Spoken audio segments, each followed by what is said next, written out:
Well, hello and welcome to HIPAA Chat. I'm Carol Fogg with High-Tech Answers. Thanks for joining us today. If you're new to HIPAA Chat, great. Feel free to ask a question using the question box found on the GoToWebinar dashboard. And if you've attended HIPAA Chat before, we're glad to have you back. HIPAA Chat is sponsored by eFax Corporate. Please visit eFax online at enterprise.efax.com to explore their various products for securely transmitting protected health information. Without their support, HIPAA Chat would not be possible. Hosting today's program, we're very excited, is healthcare attorney David Harlow. David is a healthcare lawyer and consultant with over 25 years of public and private sector experience. His focus is on digital health law and policy, starting with HIPAA and state law healthcare data privacy and security planning, and compliance for covered entities and business associates, which includes healthcare providers, big data analytics shops, and health app developers. A disclaimer before we start: nothing David says today should be considered legal advice. It is general information which you should consider and which you should review with your own legal counsel. If you like what you hear today, you may decide to reach out to David directly, and you can contact him at david@harlowgroup.com or through his website, www.healthblog.com. David, welcome to the program. We're very excited to have you on board. Thank you, Carol. It's my pleasure. Never miss a chance to talk about HIPAA. Well, there's an awful lot to talk about, so we have plenty of fodder for today's event. Before we start, a couple things. You can check out past events of HIPAA Chat on our YouTube channel. If you go to YouTube and type in High-Tech Answers channel or Healthcare Now Radio, you'll find all of our previous broadcasts for HIPAA Chat over the last year and a half. You can also find podcasts on our radio station, healthcarenowradio.com. You go to the Programs tab and go to HIPAA Chat. You'll see past events there as well. HIPAA Chat is streamed live at 12 noon and 7 p.m. Eastern on our internet radio platform, which is healthcarenowradio.airtime.pro. And finally, you can follow us on LinkedIn. We actually have a HIPAA Chat group, and if you go to LinkedIn and go to the group section, you can search on HIPAA Chat.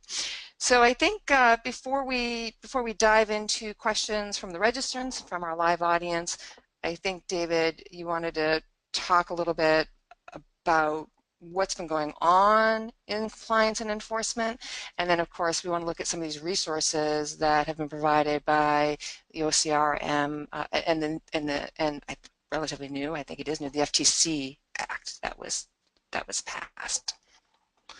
Yes, so a lot of work around compliance in this area consists of what I would call entrails reading. We have to go to the various oracles of HIPAA compliance and understand what is the government thinking. Sometimes we will hear directly from the government, as we did at a recent conference sponsored by NIST around HIPAA compliance and other compliance issues. And there are various speeches and other presentations made by government officials, and we can glean some information from those. And also, as you alluded to, Carol, there is a significant effort on the part of OCR, the Office for Civil Rights at Health and Human Services, which enforces HIPAA, to put out guidance, sub-regulatory guidance, in order to make the rules more understandable and accessible. So there's always a good amount of stuff coming out of OCR. And none of these enforcement issues that Ileana Peters alluded to, none of those are a surprise, of course. There's nothing new here, right? No, there's nothing new because there's no new law and there's no new regulations. So a lot of folks have been calling for significant overhaul of HIPAA, saying it's a 20-year-old scheme. Technology in healthcare has evolved significantly over the course of 20 years, and therefore we need a new framework. I think, as Devin McGraw at OCR and others have said, convincingly, what is at times frustrating about HIPAA is also one of its strengths. It is a framework of standards. It is not a paint-by-the-numbers approach to compliance. It is a framework that is flexible, based on the type of entity we're talking about, the size of the entity we're talking about. It's also flexible based on the technologies that are being used. So as technology evolves, HIPAA doesn't necessarily have to evolve. It can still apply in all its glory without having to be changed simply to keep up with technology. You mentioned Devin, of course, is Devin McGrath with the OCR, and she, of course, has been out front and very public on this phase 2 of HIPAA audits. And I know that she recently spoke at a security conference talking about how desk audits for BAs, which is going to be a focus starting in this month, actually, in the month of November, and that we're going to be looking at more comprehensive audits come the first year for both CEs and BAs. Yeah, so what was interesting in some of her remarks was to learn that in the course of collecting information from covered entities, because of course OCR has information or can figure out who is a covered entity, a Right. healthcare provider or a payer, but cannot necessarily figure out, other than a couple of large likely targets, who is a business associate. So in order to be able to audit proactively business associates, the government needs to ask covered entities who are their business associates. So it's interesting to learn that in polling under 200 covered entities, the government identified 20,000 business associates. Which well, and the omnibus in 2013 sort of put the spotlight on BAs because it strengthened their um, their role in this, correct? I mean, as far as if there's a breach and their responsibility. Yes, the new statute and the omnibus HIPAA regulation, the omnibus rule under that statute make clear that business associates have primary liability for full compliance. There are obviously certain ways in which certain activities run through the covered entities. For example, filing of information with the government, sending out of notices to affected individuals, things like that. But the compliance obligation rests on the business associate as a matter of law, and some additional requirements obviously rest on the business associate as a matter of contract. Yeah, and that story what she said and what you pointed out is, what did they have? They had what 250 covered entities equaling about 20,000 business associates. And so, I mean, obviously it's a huge number when I think when you sit down, any provider and thinks about all the eh, all the people they do business with that may touch or have access to their patient records. Right, absolutely. And as I'm sure we'll get into in this hour, there are certain categories of folks who may, categorically not be business associates, and there are others that are categorically definitely business associates. And of course, the greatest part of the conversation will focus on who's in that gray zone, who's on the line. How do you Right, decide if someone is a business associate or not? right. And we did get some questions related to that, which we'll be getting to. I Great. think back to the topic, of course, is that what we're talking about is compliance, and certainly we have to look at what's already out there and what OCR has provided, and certainly they have a wealth of information on their website um, to help providers understand how to become compliant. Yes, I mean, OCR is very vocal about the fact that they're interested not in collecting fines, but in ensuring compliance. Right. So the focus there is to put out good guidance, understandable guidance that the regulated community, as we say, can take to heart, can look at, can figure out how to implement in their own circumstances in order to make sure not just how to avoid being fined and publicly shamed, but how to ensure that protected health information remains protected. I mean, that's the ultimate goal here.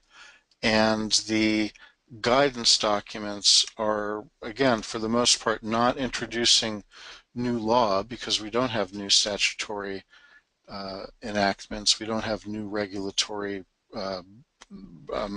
activity in this area.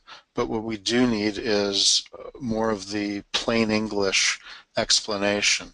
And OCR has been doing a good job around this, particularly when some big things happen in related fields that may make people concerned about privacy or about access.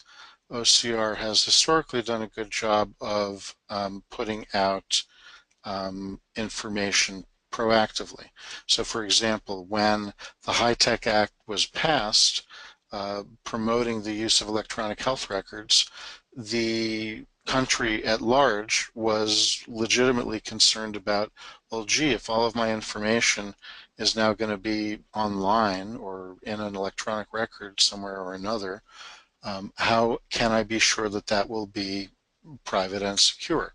And so there, in fact, as part of the statute and the regulation, the government included the more protective layers of privacy and security regulation that we're now more familiar with a couple of years down the pike.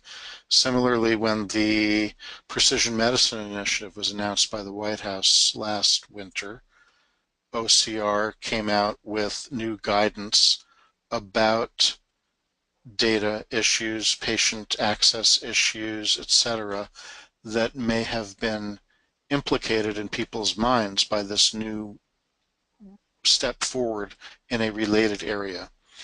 So I think it's a valuable service that the agency is performing, and at the end of the day, of course, people need to spend time and other resources engaged in an ongoing compliance effort, but this will yield returns, if you will, both in terms of simply protecting the data, avoiding bad situations, but also in the event that one is audited or has a complaint filed, etc., you have a good story to tell about your compliance.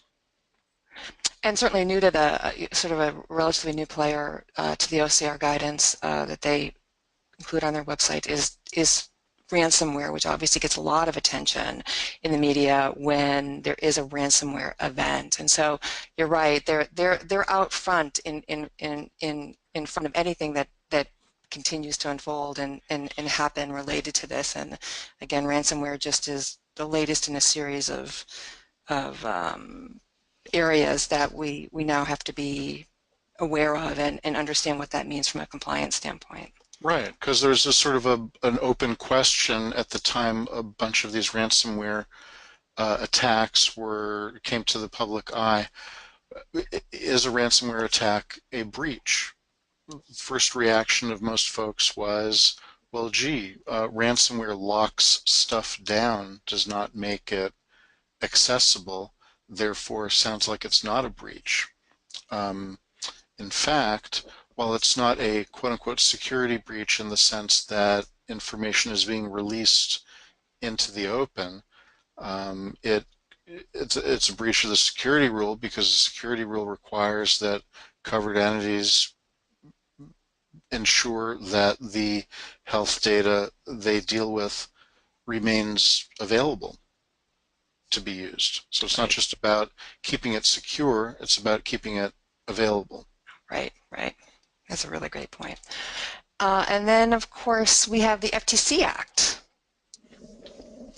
Yes, so again, this is not a change in the statute, but the latest in a long latest chapter in a long story where we don't have comprehensive privacy and security legislation in this country.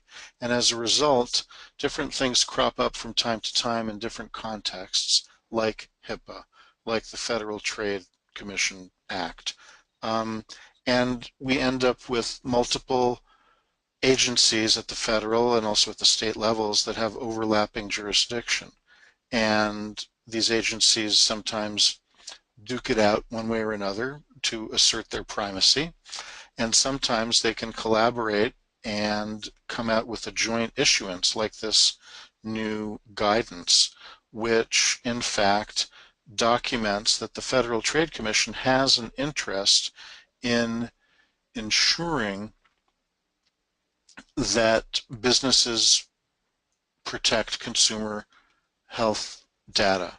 So here, the Federal Trade Commission is interested in protecting consumer health data whether or not it is subject to HIPAA. So while we may have thought previously that Federal Trade Commission would respect some line with OCR and basically say you deal with stuff that's covered by HIPAA and we'll deal with other stuff. In fact, they've issued guidance with the acknowledgement of OCR that covers both non-HIPAA covered information and HIPAA covered information. So it is something that covered entities and business associates may have thought that they are free to ignore because they're subject to HIPAA and swim in that pond, so to speak, but in fact they need to deal with both. Yeah. And like the OCR resources, I've provided a link for our attendees to check out the 4 actions that the FTC recommends be taken to comply with disclosure. All right. So, and this is making a lot of news headlines these days too. It's the cloud computing guidance from the OCR, and you wrote about it. A great post about Yes, that. I mean Yeah. I've written about most of these guidance documents. You can find my posts on my blog should you wish to get more detail on all of these.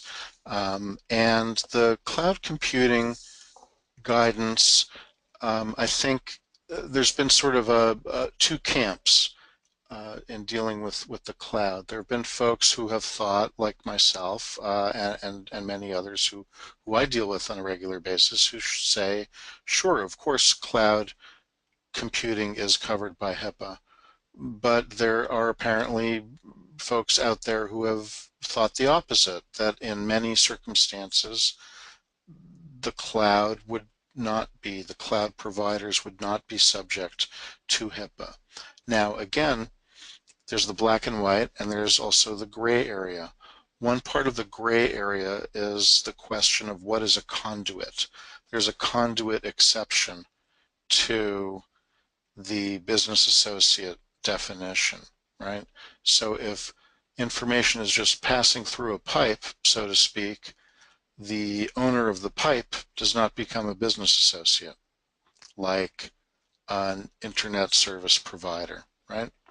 But to the extent that a cloud provider is hosting information, is storing information, is involved in the processing of information, even if it is encrypted and effectively invisible to that host is in fact subject to HIPAA.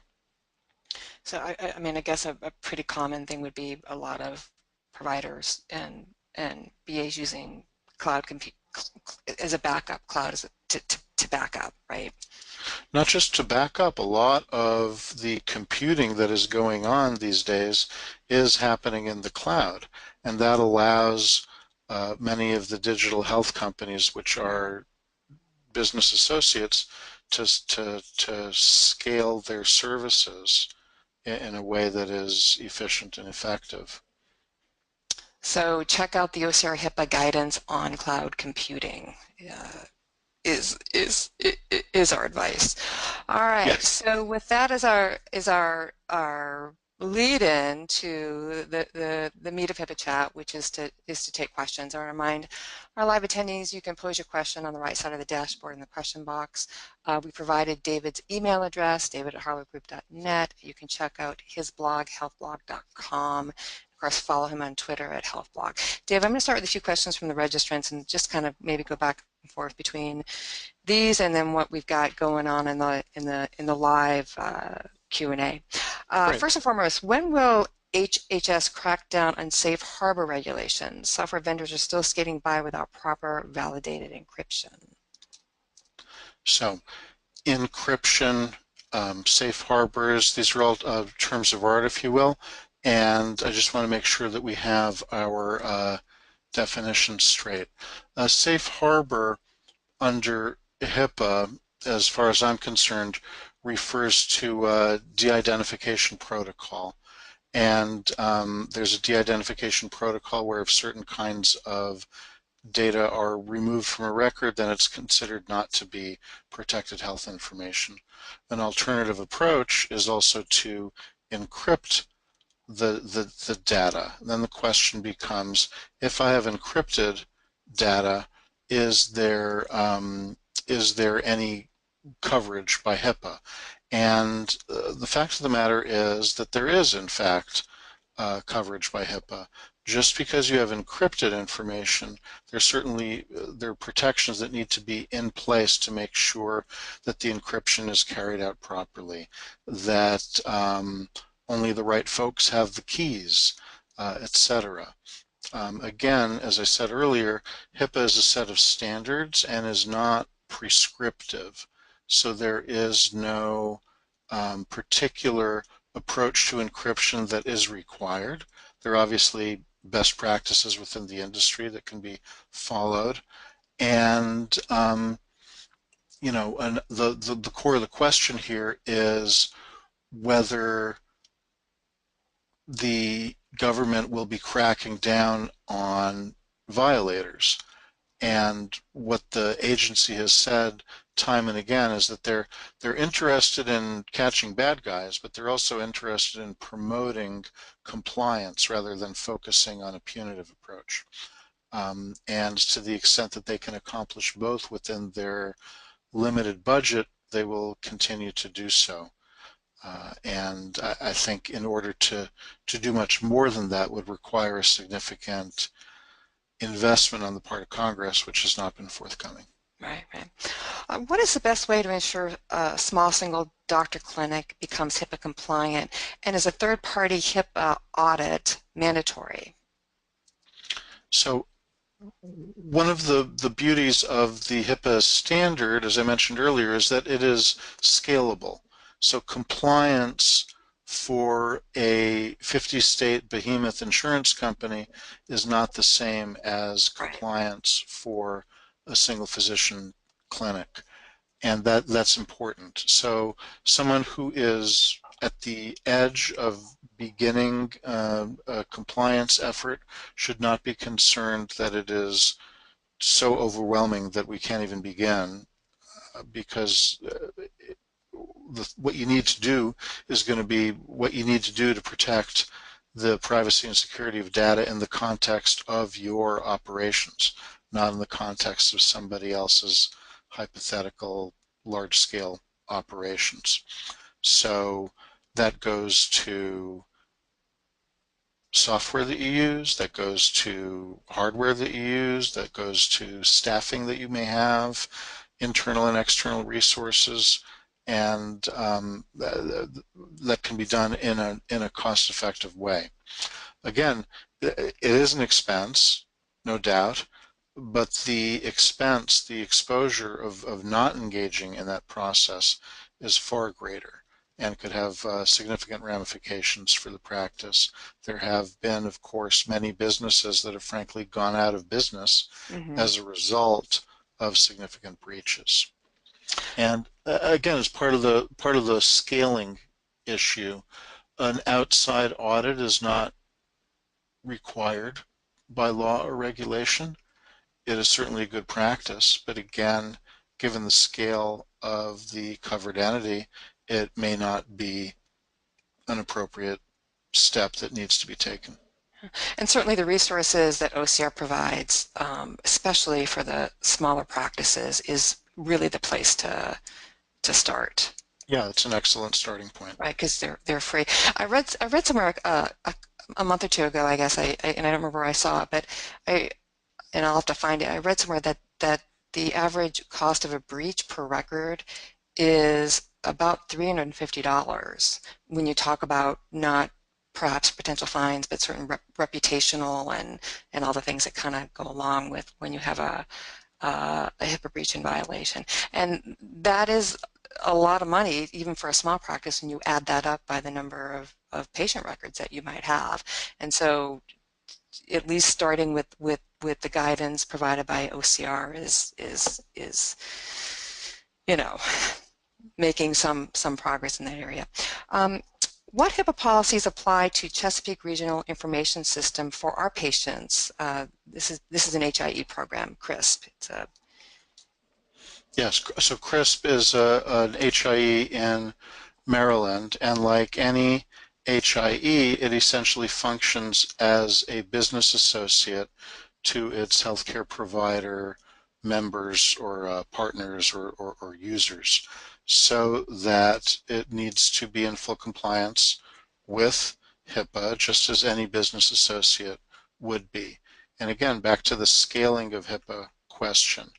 An HIE is dealing with data from multiple small, medium, and large healthcare provider organizations, and its compliance efforts need to be scaled appropriately.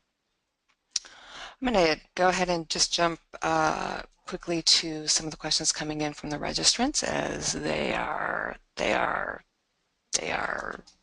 very keen on some of the things that you're talking about.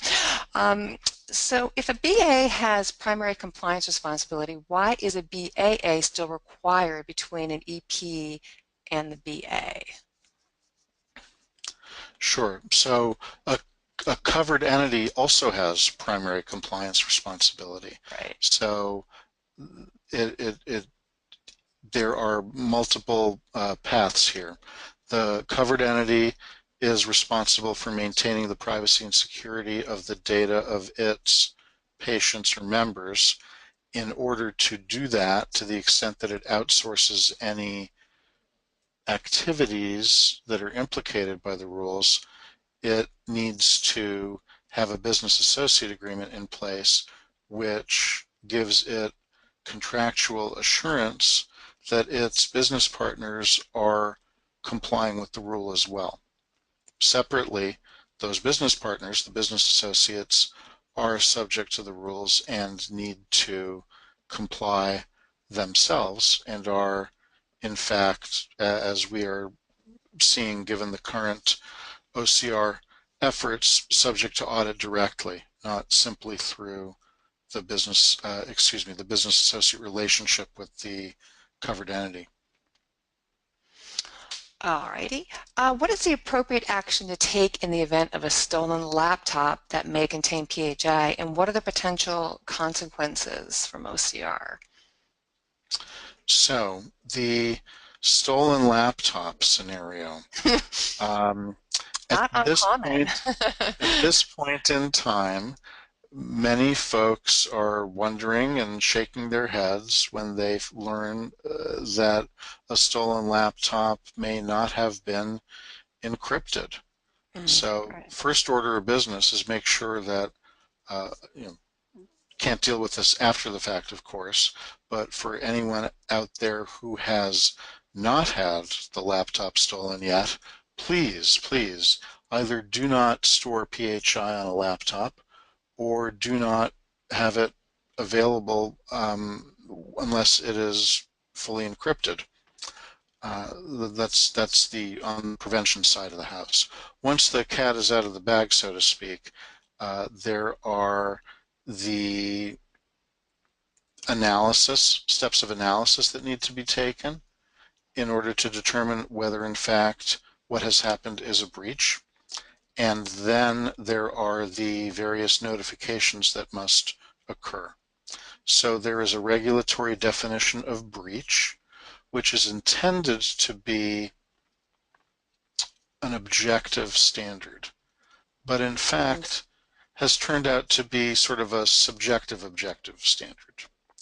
Now, one can be harsh on oneself and just say, well, I'm not going to even try to analyze this. If there was this data on an unencrypted laptop and it's gone, then it's definitely a breach. End of story, and I'll live with the consequences. I'm going to report. I'm going to notice. I'm going to proceed as if it's definitely a breach. There are some situations where some folks may say, well, what I have in my hands is a security incident, and I will analyze this under the breach regulation, definition of breach. And if I find that this is not a breach, then this is not a breach. I'm going to do a root cause analysis. I'm going to change the way I operate to make sure that we don't even have a security incident again in the future, let alone a full-scale data breach. But there are those shadings of meaning and the opportunity perhaps to review what has happened in a particular case, determine whether or not it is in fact a breach, and remediate processes for the future. Of course, if it is a breach, it is a breach, and you need to go forward with notification to affected individuals, from a business associate to a covered entity, and the covered entity gives the notices to the individuals. Similarly, covered entity would give notice to government and press if it involves more than 500 individuals. Right. Um, Sort of staying on this line of encryption, there are companies that claim to offer encryption for storing PHI on Dropbox. Is storing PHI on Dropbox or a product like that that says they're HIPAA compliant, can you do that with or without encryption? You can do that. Encryption is a couple of caveats or explanations to the simple yes. Uh, the answer is yes, but yes, you can do it, but you need to make sure that all of the requirements of HIPAA are satisfied. So what does that mean? One way in which you can satisfy some of those requirements is through encryption. So an encrypted file on a cloud storage platform is permissible. And we've seen this recent cloud guidance Right. come into play. So the cloud host, even of encrypted data, may be considered a business associate. You need to review the applicability of that guidance to your particular situation. There also need to be processes and procedures in place around. So it's not simply a matter of, okay, I can store this file in an encrypted Dropbox service. You need to have appropriate policies and procedures in place as well. Encryption is quote unquote not required under HIPAA. It's an addressable standard.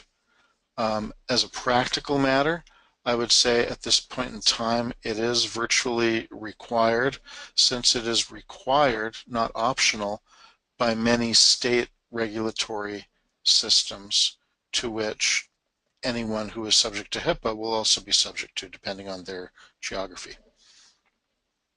As a sign note, do you happen to know, David, does Dropbox, do they sign business associate agreements? Do you They happen to know may that? at this point. I'm not positive. I know that earlier on they did not, and there were some Yeah. wraparound products that provided the HIPAA level encryption and would sign business associate agreements. Offhand, I'm not sure about Dropbox in particular. Okay. What are some examples of small breaches that are reported at the end of the year? Right. So I mentioned a moment ago the notion that some breaches, if they're involve over 500 individuals, would need to be reported immediately. Smaller breaches under the 500 individual threshold are still reportable to the federal government, but not on an immediate basis. They need to be reported on an annual basis, as the questioner recognizes. So there isn't a quality of breach other than volume that determines whether or not it's reported immediately or at the end of the year. So that's really it. Uh, one of our attendees chatted in that Dropbox does sign BAAs now at least. Whoops, whoops. Sorry, Oh, no worries. my apologies. Oh, no worries. Yeah, one of the attendees chatted in that Dropbox does sign BAAs now. At least they signed ours. So Good. Okay. good to good to know. You've been talking about regulations and wanting to know new regulations. Will anything be updated soon? Do you know of anything coming down the pike? It's a crystal ball question. Right. I do not. And to take the folks at OCR at their word, I don't think that they're working on any new regulations. They're focused on the sub-regulatory guidance and providing the plain language interpretation of the regulations and its applicability to situations that were not fully contemplated at the time the statute or the regs were written. So, for example, coming down the pike, there's supposed to be some further sub-regulatory guidance coming out about text messaging, just as one example. Oh, that's interesting. Yeah. Um, I'm still trying to get a handle on how to apply HIPAA to the day-to-day business of revenue cycle management. So, I mean, revenue cycle management is a function that's either conducted, internally or contracted out by a whole range of healthcare providers, right? And in order to do that work, a provider or a contractor needs to collect a tremendous amount of information, whether it's billing information, that is provider specific or payer specific. Um, could be case management data, again, that could be generated by a provider or by a payer. Clinical data, uh, patient generated information, communications between different providers or from providers to patients. Any or all of those types of information are more than likely to include protected health information. So in order to do the work, the revenue cycle professionals will be in contact with protected health information, and therefore either as staff members to a covered entity or as a business associate to a covered entity, there's a requirement for compliance with HIPAA. So what does that mean for an individual working in a role like this? There needs to be an understanding, a training, an awareness about the importance of compliance with the various privacy and security policies and procedures that should be in place in order to maintain HIPAA compliance and maintain the privacy and security of the patient data in question. You mentioned training. One of the questions from the audience is every year we have our employees watch some sort of HIPAA training video, which usually includes an exam. Is there a minimum training per year needed to stay compliant? There isn't a specified minimum, but it is important, of course, to conduct those trainings and to document those trainings and the post tests in order to confirm, in order to have this as part of your compliance story, that your workforce has been trained in a context sensitive way to HIPAA compliance issues. That's a great lead into my next question is, from a privacy standpoint, how do we best position ourselves to be successful during an audit? Certainly, documentation is a big part of that. Yes, absolutely. I mean, you want to have a good story to tell. So, everything always comes back to, what I learned in kindergarten. You want to have a good story, right? You have to do your homework. You really have to document everything well in advance, because if you're audited, you're going to have maybe a 10-day response period. You're not going to be able to create documentation at that point that's going to be comprehensive enough to satisfy an audit request. You need to have your policies and procedures in place from day one. You need to have done regular risk assessments. Again, there's no specified frequency that's required under regulation, but it makes sense to do a risk assessment on an annual basis, or more frequently if any systems changes occur in between. Mm, it's an ongoing process. It's an iterative process. This is something that sort of never ends, for better or for worse. Right, right. And you want to be able to demonstrate that you have been addressing these issues in a reasonable way. To the question earlier about a particular situation that may or may not be a breach, sort of the internal review and documenting the internal review is also an important part of the story, as is an inventory of all of your objects, so to speak, within your system. Inventory of equipment, inventory of systems you use, inventory of business associate agreements with your business associates, if you're a covered entity, etc. So there's certainly a lot of work to do, but once the work is done, and if it is done on an ongoing basis, there will be a good story to tell.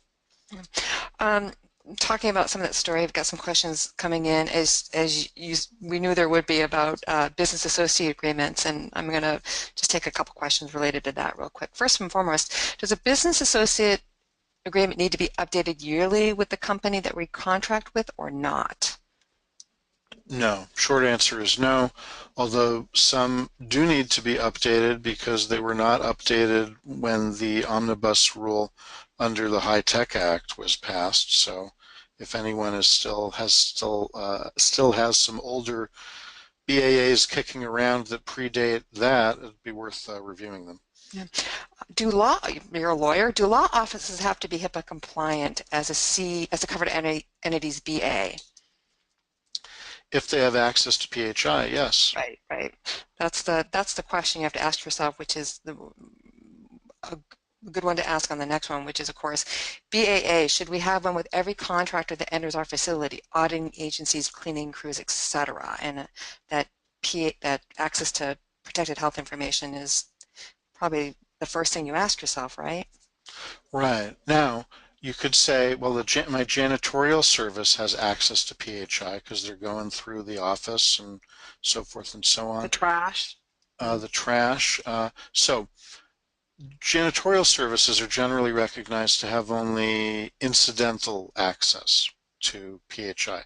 It's not their job to be processing PHI. That's not what you're contracting with them for. And frankly, if you are operating in compliance with HIPAA, you should not have PHI lying around a desk open at night. It should be either locked away if it's on paper, your computer should be powered down and logged out, etc. So that should not be accessible to janitorial staff. If it is something that has been printed out and discarded, we have locked bins for shredding, and then you have a shredding Right, contractor. right. Shredding contractor is another story because they specifically come in contact with PHI. That's not an incidental contact. That's the reason you're bringing them in there. So they would likely be a business associate. But not everybody who enters the facility is necessarily going to be held to that level of responsibility. Um, you can have certainly a whole variety of professionals who are coming in to assist you, Legal, we talked about legal already. Audit functions, depends on the type of audit. If they're coming in contact with PHI, then yes, subject Right. to the rules, need to have a business associate agreement in place. Uh, with uh, next question, with population health management growing, which it is, what HIPAA restrictions do we need to be aware of as we're establishing our program? It seems as though everyone wants access to the PHI. Yes, indeed. Mm. So again, the determination needs to be, are you sharing PHI? And is the entity functioning as a business associate and not a conduit that is completely exempt from coverage here? So rolling the question back a bit, I think it's important to think about strategies for engaging with contractors. You need to ask yourself, do I need to provide PHI to this contractor in order for the contractor to deliver the service? If when you say population health management services, you're talking about managing the health of individuals in your population, then yes, you're going to be sharing PHI and they need to be held to full business associate standards. If instead you're talking about the population as a whole, then you do not necessarily need to be sharing individual level identified data. You can be sharing aggregate data that can be helpful to your organization to manage the health of your population without talking about managing the health of individual members of the population. Okay, doke. I think this next question is a telehealth question. Do FaceTime and Google Duo end-to-end encryption meet HIPAA compliance? So an encryption element in a software tool is going to be an element of HIPAA compliance, right? Can you use FaceTime in a HIPAA compliant manner is really the question. And the answer is yes, but. Yes, but be sure that in fact the use of this tool is accomplished in a HIPAA compliant manner. So what does that mean? The tool itself is susceptible of HIPAA compliant use. It's encrypted end to end, as I understand it. Um, it's a peer-to-peer service, right? So you don't have to be worried about another entity in the middle. The only other entity in the middle is a conduit, is a pipe that's passing the data back and forth, and nobody has access to that along the way, right? If I'm using FaceTime, Apple doesn't have access to my video conversation. They've just sort of set up the connection and then they leave the rest to me and to the telecoms who provide the connectivity. The platform, right? Right. I'm going to jump in and do a couple questions related to patients and remind everybody that OCR does have a link in their guidance areas, which is in the PowerPoint, that talks specifically about patients. And the interesting question, I think, can patients waive HIPAA compliance? And what would that look like? Yes. I mean, HIPAA is set up in order to protect patients' interests, right? Right. So if a patient is more interested in getting a rapid response or in sharing information with someone who might be able to help him or her, then that trumps the HIPAA requirements. Obviously, it has to be a knowing disclosure. The risks of the disclosure need to be explained to the patient and signed off on and authorized by the patient, right? So you can use clear texting to communicate with the patient. If the patient opts in after an appropriate sort of disclosure and consent. But they have to, it has to be obviously pretty clear well, I was just thinking about that, you walk in and if you're going into a new provider, obviously one of the forms you fill out is HIPAA, right? Well, that's a specific form. That's a notice of privacy Right, practices, and you need to acknowledge receipt of the practices notice of privacy practices. right. In order to authorize a disclosure in the way we're talking about now, that has to be a separate form, a separate signature. Okay. All right. Again, keeping on this train of the patient side, electronic patient appointment reminders or electronic communication with patients. What is allowed? Text, emails, etc. Since we're talking about that. Right. Again, the communication directly with the patient may be in a non-secure manner if it is fully explained to the patient in advance and the patient specifically authorizes the use of that communications platform. Because again, it's up to the patient and it is up to the patient to decide how to balance convenience versus, you know, fully locked down security. Okie doke. Do patients have the right to access internal messages passed within the electronic healthcare system at a hospital that relates to their care? Is this considered part of the designated record set, or might this be available by subpoena, or is it just totally unavailable? Well, that is a at the federal level, at the federal HIPAA level, that is a sort of a fact-based question, and needs to lead to a determination about what is the designated record set, what is the medical record here. Is a message back and forth from one clinician to another part of the record? Is it a note to the record? Is it the same? Is it closer to a hallway conversation, or is it closer to a note in the medical record? And I couldn't really say in the abstract. There are also state-specific rules that may apply that may give Right. patients access to information like that without the need to go through a subpoena. And certainly, if there is an issue triggering litigation, if we're talking about a subpoena, that is going to raise things to another level of scrutiny.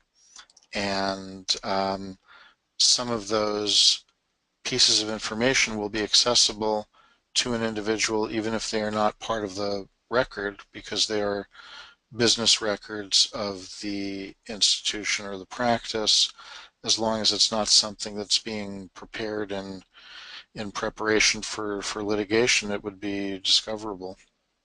Got it. All right. Can you give us a couple best practices for ensuring business associates are appropriately safeguarding EPHI on our behalf?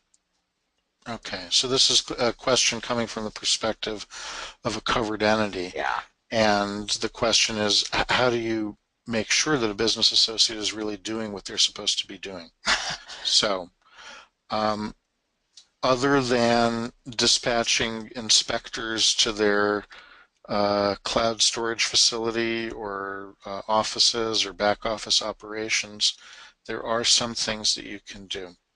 I have been, in working with business associates, I have been on the receiving end of 300 to 400 item questionnaires from covered entities.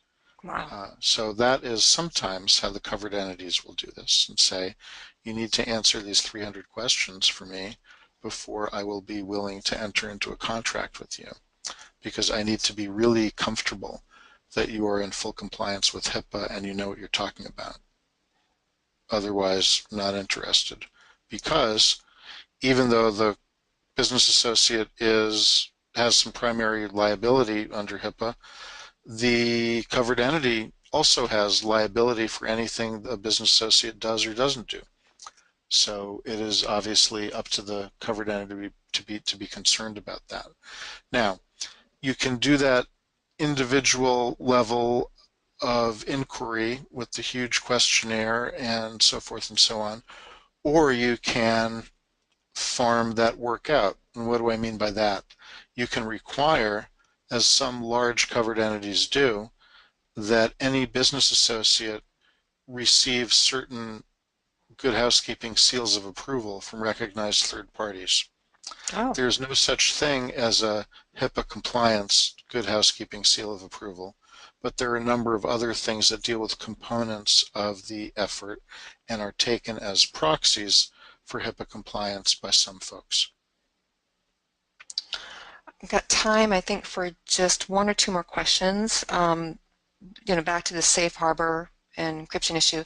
I want to make sure I'm clear on safe harbor for encrypted drive. Does that protect me from reporting to the OCR? Reporting, I'm assuming, if there's a breach.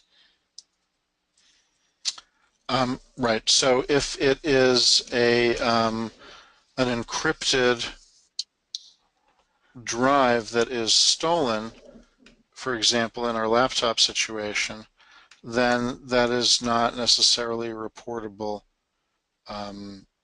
to OCR. Is it a security incident? Does it require a rethinking of your systems? Yes, it does, but it is not necessarily reportable as a breach. Got it. And finally, the last question before we sign off here. What's your advice on how to keep up on all these continuous changes? And I'm not sure what the person means by continuous changes. Certainly, we've added ransomware in the FTC Act. Um, Well, yeah, there's plenty of media this is coverage, but there's a lot. Yeah. yeah, there's a lot going on. There's a lot changing. Again, as people have said over time, we want HIPAA to be updated because the environment is constantly changing. HIPAA is not going to be updated, but the interpretations of HIPAA and related things like the FTC Act are changing. And so there are a number of ways in which one can keep up to date. Number one, the OCR has a listserv where they publish some items of particular interest, including the guidance documents that they put out. So you can go to the ONC HIPAA homepage and subscribe to that listserv. That may be overkill for some. And also that is not going to keep you fully up to date on everything that's going on. There are obviously a number of news sources available online or otherwise where you can get information about current developments. Folks can set up alerts for themselves online to get information as it happens. And certainly come to the next HIPAA chat and you'll Yes. learn about what has happened in the interim. Yes. Speaking of it, and that's a great segue into our sign off. We are going to be having another HIPAA chat in December. We're figuring out the date right now, and obviously you'll be notified. And David, I look forward to, as I'm sure our audience does, to continuing our conversation talking about HIPAA and compliance and all the many tentacles that brings with it. Absolutely, yes. It's an unending conversation, and there's certainly much work to be done. Yeah, great. And to everybody who attended today, thank you so much. I'll get a copy of the YouTube video out to you and the PowerPoint with all those resource links. And David, thank you again, and we'll see you next month for another installment of HIPAA Chat. My pleasure. Thank you. Yeah, bye-bye.